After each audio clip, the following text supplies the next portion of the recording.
హాయగా చల్లగా. ఆశ్రిత్ రాఘవ్.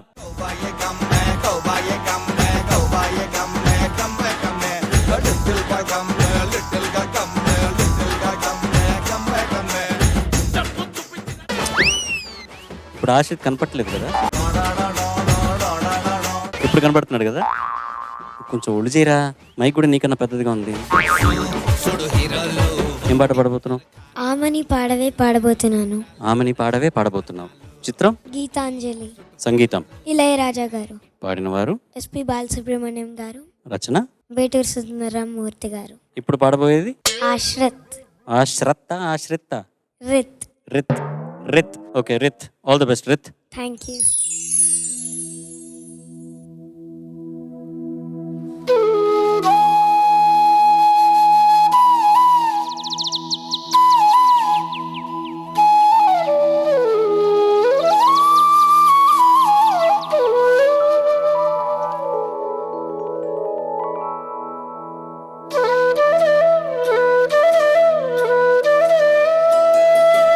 ఆమని పాడవే హాయిగా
ఇది ఎలా చెప్పాలో అర్థం కావట్లేదు.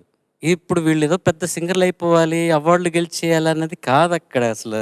అంటే అట్లీస్ట్ వీడు పాడేటప్పుడు నాకు అట్లా అనిపించట్లా. ఇంకొక జనరేషన్కి మనం ఈ పాటలు షేర్ చేసి వాళ్ళకి అందజేస్తున్నట్టుగా అనిపిస్తున్నది నాకు. యూనో వీళ్ళకి ఈ అండర్స్టాండింగ్ ఏమిటి ఈ పాటల మీద, అసలు అసలు ఏంటి అర్థం చేసుకుంటున్నారు? ఈ లిరిక్స్ కానివ్వండి, ఆ ట్యూన్ కానివ్వండి, అసలు ఎంత గ్రాస్పింగ్ పవర్ ఉంది. ఎంత బాగా పాడుతున్నాడు అంటే అంత ఇక్కడ నేషనల్ అవార్డ్స్ అవసరం లేదు. కానీ వీళ్ళు ఏంటి అసలు, ఏంట్రా అది? నాకు ఎలా చెప్పాలో అర్థం కావట్లేదు. అని చెప్పు, నాకు ఎక్స్ప్లెయిన్ చేయి నాకు. ఏం ఎక్స్ప్లెయిన్ చేయాలి? శుభం. సునీత గారు, మీకేమైనా అర్థమైందా? నాకు నాకు చాలా అర్థమైంది ఏంటంటే, వీళ్ళందరూ మనసు పెట్టి పాడుతున్నారు. స్కూల్కి వెళ్తున్నప్పుడు కూడా కొన్నిసార్లు కొన్ని సబ్జెక్ట్స్లో బోర్ కొడుతుంది, కానీ అస్సలు బోర్ కొట్టినటువంటి సబ్జెక్ట్ సంగీతం. అస్సలు బోర్ కొట్టినటువంటి సబ్జెక్ట్ వేటూరి సుందరరామూర్తి గారి రచనలు. I don't know what to say, but మీరు అన్నట్టు నెక్స్ట్ జనరేషన్ సేఫ్గా ఉంది. మన పాటలన్నింటినీ మన మ్యూజిక్ వాళ్ళ చేతిలో సేఫ్గా ఉంటుంది అన్న భరోసా వాళ్ళు మనకి ఇస్తున్నట్టుగా అనిపించింది. సో నానా, నీకు ఈ పాట ఏం అర్థమైందో, ఇందులో డెప్త్ ఎంతవరకు నువ్వు అర్థం చేసుకోగలిగావో ఇవన్నీ నాకు తెలియదు, కానీ నాకు అనవసరం. కానీ నువ్వు మాత్రం చాలా సిన్సియర్గా పాడావు. నువ్వేం నేర్చుకున్నావో అది సిన్సియర్గా పాడావు. Thank you ma'am. అందుకని నేను నిన్ను మనస్ఫూర్తిగా అప్రిషియేట్ చేస్తున్నాను నాన్న. Thank you so much ma'am. వేటూరు గారి గురించి ప్రస్తావించినప్పుడు పెద్దవాళ్ళు అందరూ అంటారు సినీ గీతాల శ్రీనాథుడు అని. అటువంటి గొప్ప వేటూరి గారి రచన నువ్వు పాడతా తీగలు పాడటం అనేది నీ పూర్వజన్మ సుకృతం.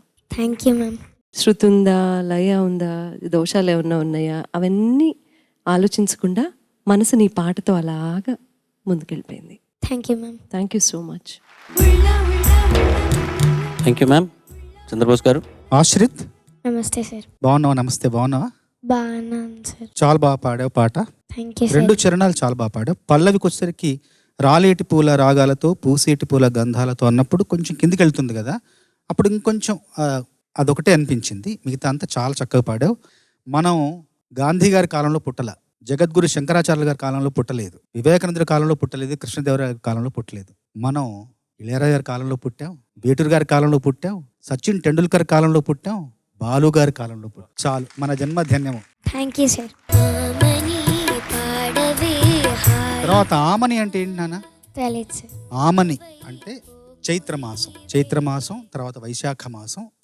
చైత్రమాసాన్ని ఆమని అంటారు, చైత్రాన్ని మధుమాసం అంటారు, వైశాఖ మాసాన్ని మాధవ మాసం అంటారు, మధుశ్చ మాధవశ్చ వాసంతిక ఋతువు అంటారు. కాబట్టి ఆమని చైత్రమాసం.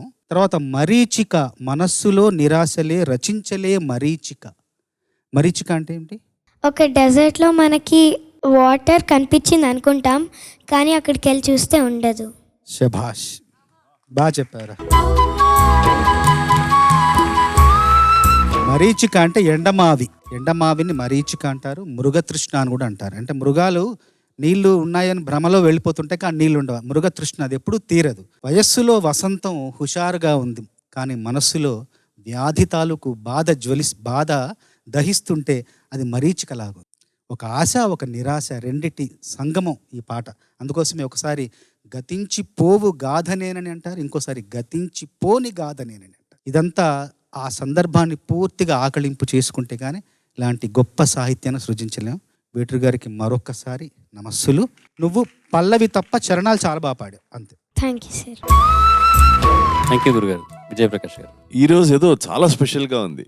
అది you cannot describe it in words, కానీ ఇట్స్ ఎక్స్ట్రాడినరీ ఫీలింగ్ ఈరోజు. స్పెషలీ ఈ పాటలు అంటే మన పిల్లలు పాడుతుంటే, ఎస్పెషలీ ఈ పాట ఆశ్రిత్ రాఘవ ఈ పాటని హౌ విల్ హీ క్యారీ అనుకున్నా. కానీ వాన్లో ఉన్న నిజాయితీ, వాన్లో ఉన్న ఆనెస్టీ ఎంత ఉందంటే ఆ పాట వీడిని క్యారీ చేసింది. The song carried him beautifully. He just surrendered.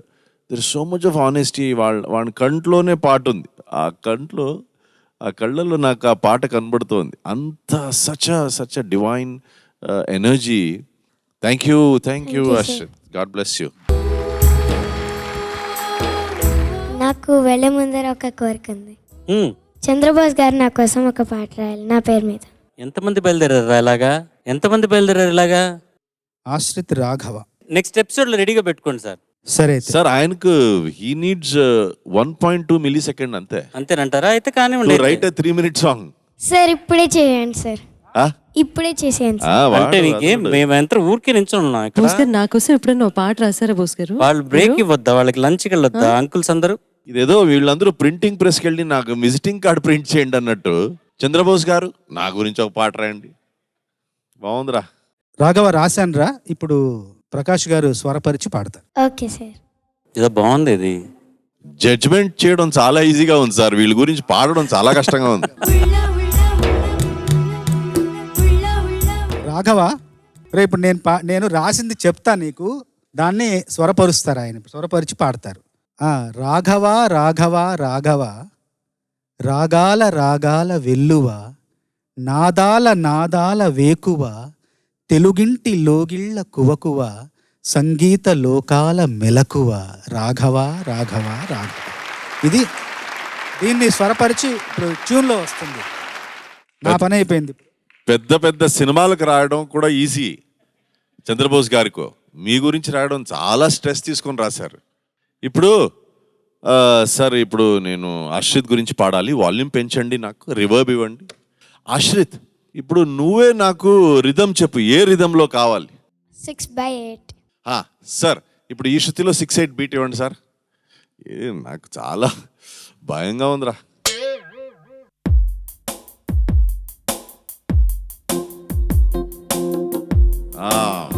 భగవంతుడా గోవిందా గోవిందా. రాఘవ రాఘవ రాఘవ. ఫ్లూట్ కూడా రాని సార్. రాఘవ రాఘవ రాఘవ. ఉండరా, ఆర్కెస్ట్రా రెడీ అవుతోంది. రాఘవ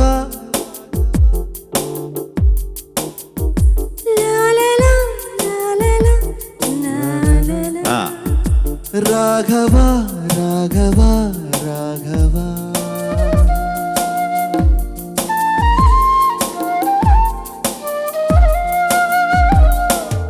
రాగాల రాగాల వెల్లువా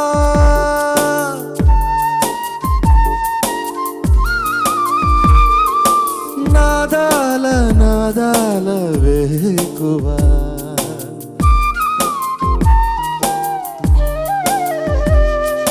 తెలుగింటిలో గిళ్ళ కువకువా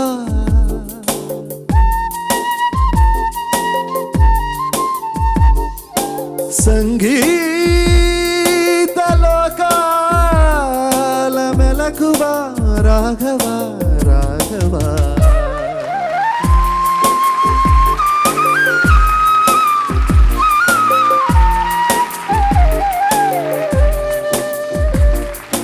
సగమదని సదని దగమరి నిసదని సగమరి నిస రాఘవ రాఘవ రాఘవ.